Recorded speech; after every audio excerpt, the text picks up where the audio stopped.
ಅಂಕೋಲಾದಲ್ಲಿ KPCC ಮುಖಂಡ ಗೋಪಾಲಕೃಷ್ಣ ನಾಯ್ಕರ ಮೇಲೆ ನಡೆದ ಕೊಲೆಯತ್ನ ಪ್ರಕರಣದಲ್ಲಿ ಉದ್ಯಮಿ ಮಯೂರ್ ಮತ್ತು ಶಾಸಕ ಸತೀಶ್ ಸೈಲ್ ವಿರುದ್ಧ ಶಂಕೆ ಮೂಡುವಂತೆ ಗೋಪಾಲಕೃಷ್ಣ ನಾಯ್ಕರು ಹೇಳಿಕೆ ನೀಡಿರುವುದು ಈಗ ವಿವಾದಕ್ಕೆ ಕಾರಣವಾಗಿದ್ದು, ಈ ಬಗ್ಗೆ ಜಿಲ್ಲಾದ್ಯಂತ ಸಖತ್ ಚರ್ಚೆ ಕೂಡ ನಡೆದಿದೆ.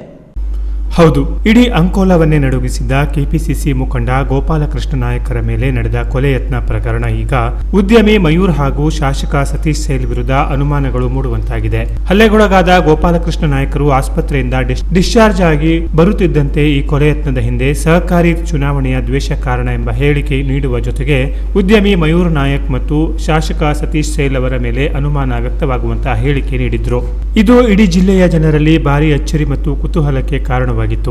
ರಿಯಲ್ ಎಸ್ಟೇಟ್ ಉದ್ಯಮಿಯಾಗಿದ್ದ ಗೋಪಾಲಕೃಷ್ಣ ನಾಯ್ಕರು ನಡೆಸಿದ ಹಣದ ವ್ಯವಹಾರದಲ್ಲಿ ಏನೋ ಗೋಟಾಲೆ ಆಗಿದ್ದರಿಂದ ನಾಯಕರನ್ನು ಬೆದರಿಸಲು ಈ ಕೊಲೆ ಯತ್ನ ನಡೆದಿರಬಹುದೆಂಬ ಅನುಮಾನ ಇಡೀ ಅಂಕೋಲಾದಲ್ಲಿ ಮೂಡಿತು. ಆದರೆ ಆಸ್ಪತ್ರೆಯಿಂದ ಡಿಸ್ಚಾರ್ಜ್ ಆಗಿ ಬಂದ ಗೋಪಾಲಕೃಷ್ಣ ನಾಯ್ಕರು ನೀಡಿದ ಹೇಳಿಕೆ ಇಡೀ ಪ್ರಕರಣವನ್ನೇ ಉದ್ಯಮಿ ಮಯೂರ್ ಮತ್ತು ಸೈಲ್ ವಿರುದ್ಧ ತಿರುಗುವಂತೆ ಗಂಭೀರ ಆರೋಪ ಮಾಡಿದ್ರು. ಸಹಕಾರಿ ಚುನಾವಣೆಯಲ್ಲಿ ಉದ್ಯಮಿ ಮಯೂರ್ ಹಾಗೂ ತಮ್ಮ ನಡುವೆ ನಡೆದ ಚಟಾಪಟಿಯನ್ನ ಉಲ್ಲೇಖಿಸಿದ ಗೋಪಾಲಕೃಷ್ಣ ನಾಯ್ಕರು ಇದೇ ದ್ವೇಷದ ಕಾರಣಕ್ಕೆ ತನ್ನ ಮೇಲೆ ಕೊಲೆ ಯತ್ನ ನಡೆದಿರಬಹುದು ಎಂಬ ಹೇಳಿಕೆಯನ್ನು ನೀಡಿದ್ರು. ಅಲ್ಲದೆ ಕಾಂಗ್ರೆಸ್ ಪಕ್ಷದ ಶಾಸಕರಾದ ಸತೀಶ್ ಸೈಲ್ ಅವರು ಸಹಕಾರಿ ಚುನಾವಣೆಯಲ್ಲಿ ಬಿಜೆಪಿಯ ಮಯೂರ್ ನಾಯಕರ ಟೀಮ್ ಅನ್ನು ಬೆಂಬಲಿಸುವ ಮೂಲಕ ನನ್ನ ವಿರುದ್ಧವೇ ತಿರುಗಿದ್ರು. ಸೈಲ್ ಮತ್ತು ನನ್ನ ನಡುವೆ ರಾಜಕೀಯ ಭಿನ್ನಾಭಿಪ್ರಾಯವಿದ್ರೂ ಇಂಥ ಕೃತ್ಯ ಮಾಡಲು ಸೈಲ್ ಮಾಡಲು ಸಾಧ್ಯವಿಲ್ಲ ಎನ್ನುವ ಮೂಲಕ ಅಡ್ಡಗೋಡೆಯ ಮೇಲೆ ದೀಪ ಇಟ್ಟಂತೆ ಹೇಳಿದ್ರು. ಗೋಪಾಲಕೃಷ್ಣರ ಈ ಹೇಳಿಕೆ ಇವರಿಬ್ಬರ ವಿರುದ್ಧವೇ ಬೊಟ್ಟು ಮಾಡಿ ತೋರಿಸಿದಂತಿರುವುದು ಜಿಲ್ಲೆಯಾದ್ಯಂತ ಈ ಪ್ರಕರಣ ಸಖತ್ ಚರ್ಚೆಗೆ ಗ್ರಾಸವಾಗುವಂತಾಗಿದೆ. ಅಲ್ಲದೆ ಇದೊಂದು ಪಕ್ಕಾ ಕೊಲೆ ಸ್ಕೆಚ್ ಆಗಿರುವ ಬಗ್ಗೆಯೂ ಈಗ ಅನುಮಾನ ಮೂಡುವಂತಾಗಿದೆ.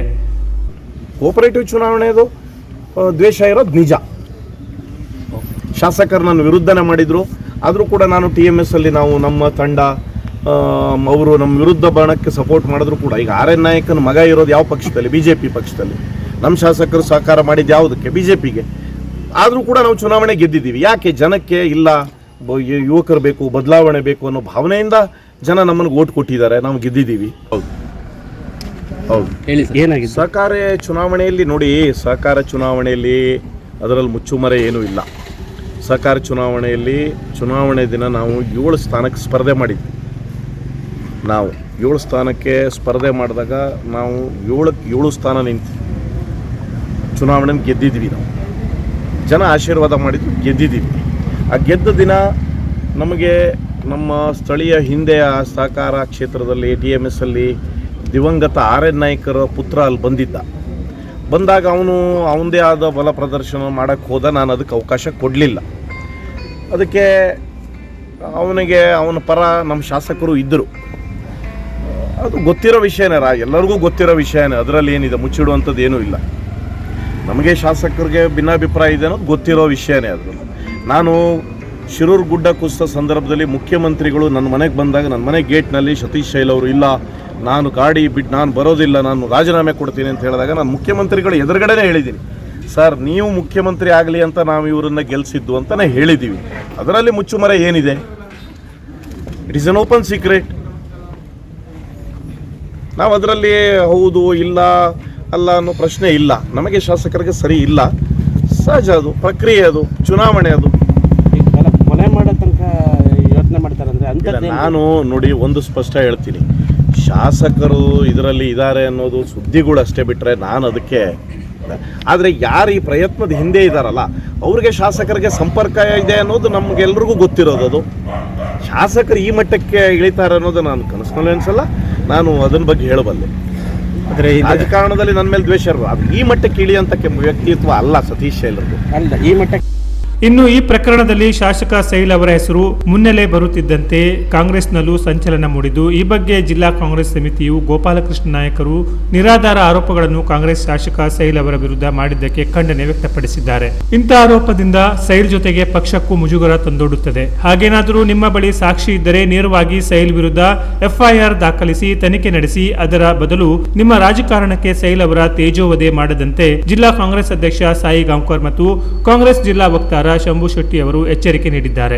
ಈ ಮೂಲಕ ಮುಂದಿನ MLA ಚುನಾವಣೆಗೆ ಕಾಂಗ್ರೆಸ್ನಲ್ಲಿ ಟಿಕೆಟ್ ಆಕಾಂಕ್ಷಿಯಾದ ಗೋಪಾಲಕೃಷ್ಣ ನಾಯಕರು ಈ ಪ್ರಕರಣವನ್ನು ತಮ್ಮ ರಾಜಕೀಯ ಪಟ್ಟಾಗಿ ಬಳಸಿಕೊಳ್ಳಿರುವ ಅನುಮಾನ ಮೂಡುವಂತೆಯೂ ಕಾಂಗ್ರೆಸ್ಸಿಗರು ಕಾರವಾರದಲ್ಲಿ ನಡೆದ ಮಾಧ್ಯಮಗೋಷ್ಠಿಯಲ್ಲಿ ಮಾತನಾಡಿದ್ದಾರೆ.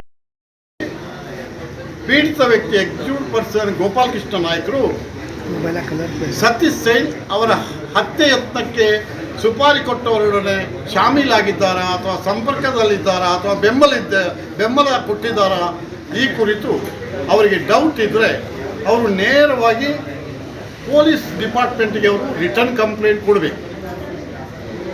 ಪೊಲೀಸರು ಇದರ ಕುರಿತು ಸೂಕ್ತ ತನಿಖೆ ನಡೆಸಿ ಒಂದು ವೇಳೆ ಅವರು ಕೊಟ್ಟ ಕಂಪ್ಲೇಂಟ್ನಲ್ಲಿ ಸತ್ಯಾಸತ್ಯತೆಯನ್ನು ಪರಿಶೀಲಿಸಿ ಒಂದು ವೇಳೆ ಶಾಸಕ ಸತೀಶ್ ಸೈಲ್ರವರು ತಪ್ಪಿತಸ್ಥ ಅಂತ ಕಂಡು ಬಂದಿದ್ದರೆ ಅವರ ಮೇಲೆಯೂ ನಿರ್ದಾಕ್ಷಿಣ್ಯವಾಗಿ FIR ದಾಖಲಿಸಬೇಕು ಅಂತ ಹೇಳಿ ನಾವು ಪತ್ರಿಕಾಗೋಷ್ಠಿಯಲ್ಲಿ ಇವತ್ತು ಹೇಳಿದ್ದೇವೆ.